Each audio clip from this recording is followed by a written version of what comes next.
CBC class 12th physics question paper MCQ question பார்க்கலாம் பாருங்க. Two small identical metal balls having charge q and minus 2q are kept at a distance r. They are brought in contact and then separated at a distance r by 2.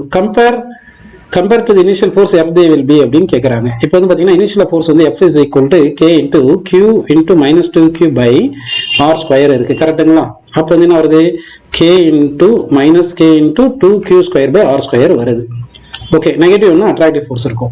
இப்போ F dash equal to ரெண்டு பாடியை வந்து என்ன பண்ணுறாங்க, ஒன்றா வச்சிடுறாங்க. ஒன்றா வச்சாங்கன்னா கன்சர்வேஷன் ஆஃப் சார்ஜ் பார்த்தீங்கன்னா இனிஷியல் சார்ஜ் எவ்வளோ Q ப்ளஸ் மைனஸ் 2Q வந்து மைனஸ் Q. அப்போ ஃபைனல் சார்ஜ் மைனஸ் Q இருக்கணும். ஈக்குவலாக வந்து டிவைட் ஆயிரும். அப்போ இங்கே மைனஸ் Q by 2 இங்கே மைனஸ் Q by 2 வந்துடும். அப்போ ஃபைனலாக பார்த்தீங்கன்னா K இன்ட்டு ஃபர்ஸ்ட் ஸ்கொயரில் மைனஸ் Q by 2 செகண்டில் மைனஸ் Q by 2 இருக்கும். பை டிஸ்டன்ஸ் வந்து R by 2ன்னு சொல்லிட்டாங்க, ஹோல் ஸ்கொயர் சொல்லிட்டாங்க கரெக்டாக. அந்த மைனஸ் மைனஸ் ப்ளஸ் ஆயிடுது. அப்போ ப்ளஸ் என்ன பாசிட்டிவ் சார்ஜ் வரதுனால ரிப்பல் வரும். ரிப்பல் வரதுனால பிஆர்சி தான் வரணும். இப்போ இந்த 2 into 2 மேலே என்ன பண்ணீங்கன்னா 4, இங்கே ஒரு 2 ஸ்கொயர் 4 கேன்சல் பண்ணிட்டோம்னா இப்போ என்ன வருது பாருங்க, K Q square by R square இருக்கு. இப்போ first equation second equation divide பண்ணுங்க. இது ஃபர்ஸ்ட் ஈக்குவேஷன், இது செகண்ட் ஈக்குவேஷன், ரெண்டு டிவைட் பண்ணீங்கன்னா F by F dash is equal என்ன வருது பாருங்க, இந்த K K cancel, Q square cancel, R square cancel ஆயிருது, 2 மட்டும் இருக்கு. ஓகேங்களா? அப்போ எஃப் டேஷ் ஈக்குவல் என்ன வருது, எஃப் பை 2ன்னு வந்துருது கரெக்டுங்களா? அப்போ எஃப் பை 2. அப்போ repel with a force of F by 2, second option கரெக்டுப்பா. அடுத்த கொஸ்டின் போயிடலாம் பாருங்க. The figure represents the variation of the electric potential V at a point in a region of space as shown in the figure. கொடுத்துருக்காங்க. A charged particle will experience a force maximum. Force வந்து EQ formula. சரிங்களா? Electric ஃபீல்டுக்கு என்ன formula பார்த்தீங்கன்னா minus dV by dR, delta V by delta R. அப்போ வந்து minus of slope வரும், பொட்டன்ஷியலுக்கும் டிஸ்டன்ஸும். அப்போ ஸ்லோப் அதிகமாக இருந்துச்சுன்னா எலக்ட்ரிக் ஃபீல்டு அதிகமாக இருக்கும். எலக்ட்ரிக் ஃபீல்டு அதிகமாக இருந்தால் ஃபோர்ஸ் அதிகமாக இருக்கும். அப்போ ஸ்லோப் அட் எஸ் தான் அதிகமாக இருக்கு. அதனால ஃபோர்ஸ் வந்து எங்கே அதிகம் பார்த்தீங்கன்னா வந்து அப்போ வந்து உங்களுக்கு ஃபோர்ஸ் வந்து எங்கே அதிகமாக இருக்கும், எஸ்ல தான் வந்து ஃபோர்ஸ் அதிகமாக இருக்கும். சரி, எஸ் என்ற பாயிண்ட் அது ஃபோர்த் ஆப்ஷன் கரெக்டுங்களா? அப்படின்னு எடுத்துக்கலாம். ஸ்லோப் வந்து இங்கே பார்த்தீங்கன்னா ஸ்லோப் வந்து ஸ்டீப்பராக இருக்கு, அப்படி இருக்கு.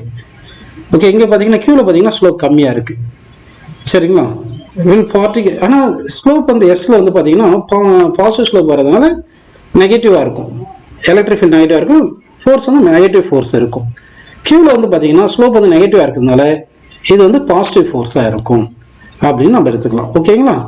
சரி, அடுத்த கொஸ்டின் பாருங்க. 4 long straight thin wires are held vertically at the corners A, B, C and D of a square of side A, kept on a table and carry equal amount of current. The wire at A carries current in the upward direction, whereas the current in the remaining wire flow in downward direction. The net magnetic field கேட்குறாங்க. இப்போ magnetic field வந்து எப்படி இருக்கணும்னா வந்து ஆக்சுவலாக இந்த current carrying conductor இந்த position வெக்டாரும் எப்படி இருக்கும், ஒரு பிளேனில் இருக்கும், அது பர்பெண்டிகுலராக இருக்கணும். அப்போ இதில் பார்த்தீங்கன்னா இப்போ இந்த பாயிண்ட் ஏனால ஃபீல்டு வந்து எந்த டைரக்ஷன்லனா டுவோர்ட்ஸ் ஓபி இருக்கும். சரிங்களா? இந்த பினால பார்த்தீங்கன்னா டுவோர்ட்ஸ் ஓஏ வரும். அடுத்து இந்த சீனால வந்து பார்த்தீங்கன்னா வந்து உங்களுக்கு எந்த டைரக்ஷன் இருக்கும் பார்த்தீங்கன்னா டுவோர்ட்ஸ் ஓபி இருக்கும்.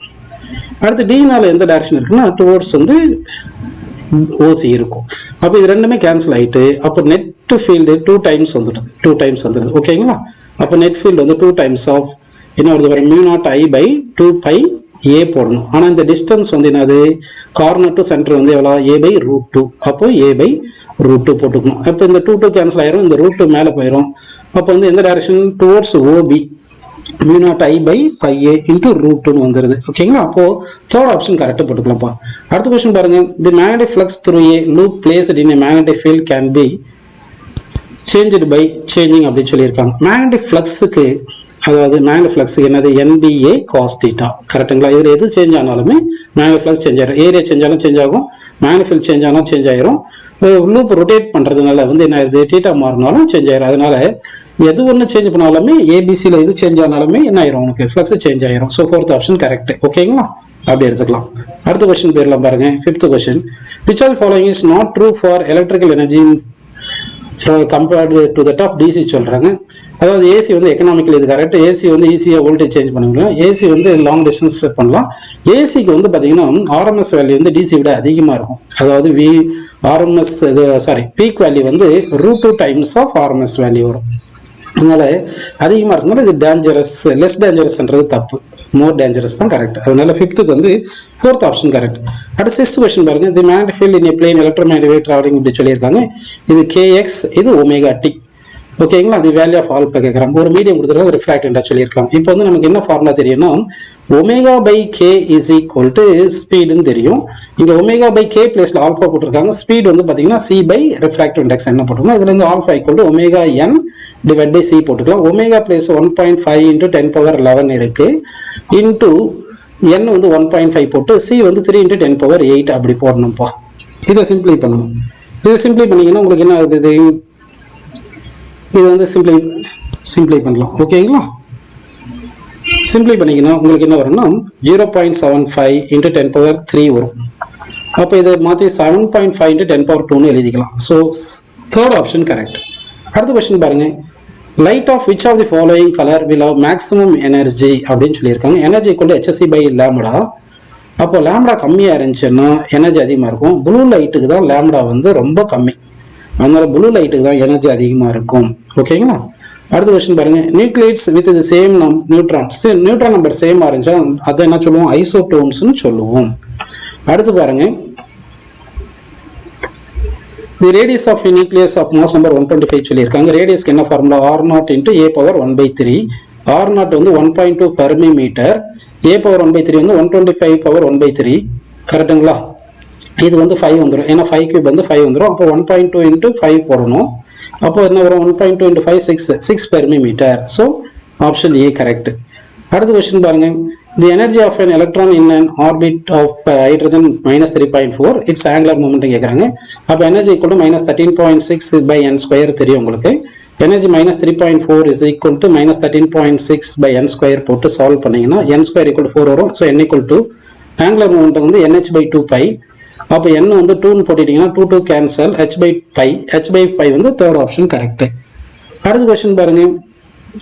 ஏ good diode checked by multimeter. Good diode வந்து ரிவர்ஸ் பயாஸ்ல வந்து ரெசிஸ்டன்ஸ் அதிகமாக இருக்கும், ஃபார்வர்ட் பயாஸ்ல ரெசிஸ்டன்ஸ் கம்மியாக இருக்கும், அதனால ஏ ஆப்ஷன் கரெக்ட்.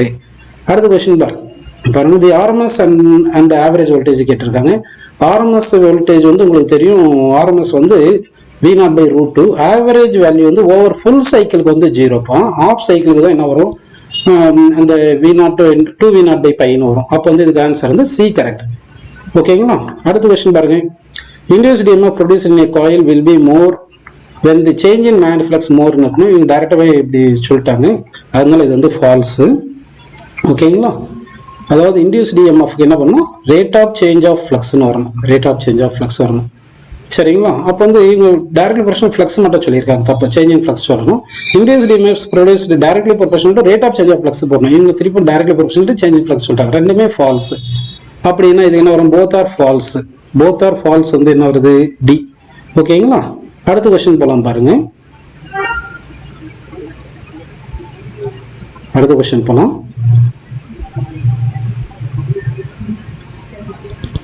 அடுத்து வந்து 14th கொஸ்டின் பார்க்கலாம் பாருங்கப்பா.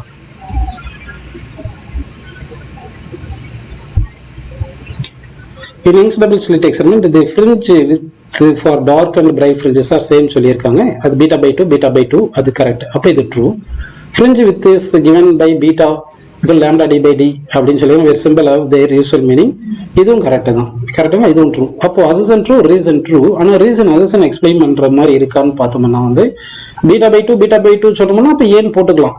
ஓகேங்களா, ஆனால் வந்து நமக்கு டார்க் ஃப்ரிஞ்சு பிரைட் ஃப்ரிஞ்சு வந்து சேம்ன்றது இதுலேருந்து சொல்கிற மாதிரி கிடையாது, அதனால பின்னு சொல்லிக்கலாம். அப்போது ஏஆர்பி ரெண்டுத்துல எந்த ஆன்சர்னா போட்டுக்கலாம்ப்பா. அடுத்த கொஸ்டின் பாருங்க. Energy is released when heavy nuclei undergoes fission, light nuclei undergo fusion. இது ட்ரூ. ஃபார் நமக்கு வந்து இந்த நியூக்ளியர் பைண்டிங் எனர்ஜி பர் நியூக்ளியானுக்கும் மாஸ் நம்பருக்கும் கிராஃப் வரையும் போது அட்டாமிக் நம்பர் எப்படின்னு வரைஞ்சிங்கன்னா ஹெவியர் நியூக்ளியஸ்க்கு என்ன ஆகுது, ஹெவியர் நியூக்ளியஸுக்கு அட்டாமிக் நம்பர் கூடனா பைண்டிங் எனர்ஜி பர் நியூக்ளியன் குறையணும், ஆனால் இங்கே கூடுதுன்னு சொல்லியிருக்காங்க, தப்பு. அதே மாதிரி லைட்டர் நியூக்ளியைக்கு பார்த்தீங்கன்னா பைண்டிங் ஜெட்டு கூடனா வந்து பைண்டிங் எனர்ஜி கூடணும், ஆனால் இங்கே குறையுதுன்னு சொல்லியிருக்காங்க, அதனால இதுவும் தப்பு, ஃபால்ஸ். அப்போ அசன் ட்ரூ, ரீசன் ஃபால்ஸ். அப்போ 15th என்ன வரும், அசன் ட்ரூ, ரீசன் ஃபால்ஸ்னா சீன் வரும். அடுத்து பாருங்க. Photoelectric effect is a spontaneous phenomenon. இது true. According to the wave picture of radiation and electron would take hours. அதாவது எலக்ட்ரானுக்கு வந்து இது நம்ம ஃபோட்டான் வந்து வேவ் பிக்சராக எடுத்தீங்கன்னா இது இந்த மாதிரி நமக்கு போட்டோ எலக்ட்ரிக் எஃபெக்ட் வர்றதுக்கு ரொம்ப லாங் டைம் எடுத்து பண்றாங்க. இதுவும் ட்ரூ தான். ஆனா வந்து இந்த ரீசன் தான் அசன் எக்ஸ்பிளைன் பண்ணுதுன்னு நம்ம சொல்ல முடியாது. அதனால வந்து பீன் போட்டுக்கலாம் ஆன்சர்.